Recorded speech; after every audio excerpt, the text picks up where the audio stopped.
We have all been there. You are listening to someone make a point, and your brain is screaming that their conclusion is wrong.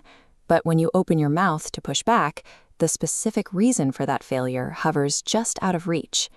This diagram illustrates the 5 foundational criteria philosopher T. Edward Dahmer identifies for a defensible position: structure, relevance, acceptability, sufficiency, and rebuttal.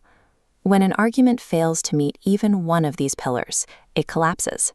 This failure defines a fallacy. The word's Latin root literally means to deceive, which describes exactly how these failures function. These arguments spread by wearing the disguise of valid logic. They use the cadence of truth to sneak past our mental defenses.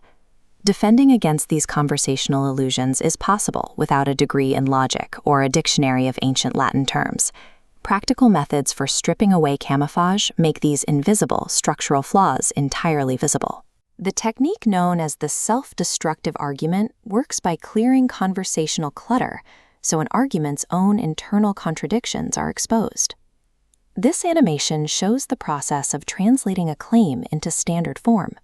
By laying out premises step by step, we can include unstated assumptions inside brackets. Take Harold, who started smoking pot after his wedding. An observer might conclude his new wife caused the habit.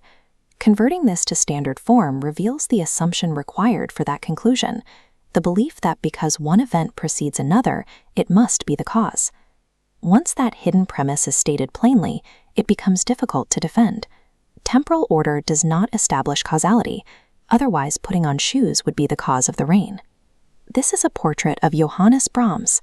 Suppose a critic calls a pianist's performance of his work terrible because it deviated from his original intent.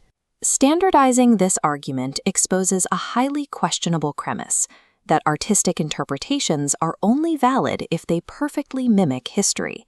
Forcing unstated assumptions into the light causes an argument to collapse under its own weight. A second strategy, the absurd counterexample, sidesteps technical jargon entirely. This involves parallel mapping, adopting the exact logical structure of a flawed argument while plugging in a nonsensical subject. This is a portrait of Karl Marx. If someone argues that Dan must be a Marxist, because Marxists are atheists and Dan is an atheist, they are using a specific structural path. This flowchart maps that logic against a parallel example.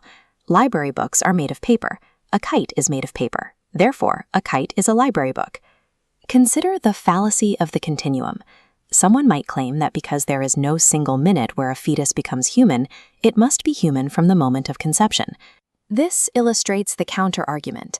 No specific degree marks where water becomes hot, but freezing ice is still clearly distinct from boiling water. Proving that a specific logic leads to nonsense in a parallel reality demonstrates that the logic is broken. Utilizing these strategies responsibly requires a code of intellectual conduct. The first rule is to avoid fallacy mongering. Pouncing on every minor, casual slip-up in daily conversation is counterproductive. Second, reserve these interventions for what matters. Focus on bad arguments that lead to unwarranted conclusions on serious issues. Third, accept defeat gracefully. If someone else exposes a flaw in your own hidden premises, adjust your worldview. Fourth, move past the jargon. This illustration of a cooperative handshake represents the goal, using these strategies to help others see their own structural flaws. Recognizing fallacies serves a higher purpose, clearing away deceptive debris so we can uncover the truth together.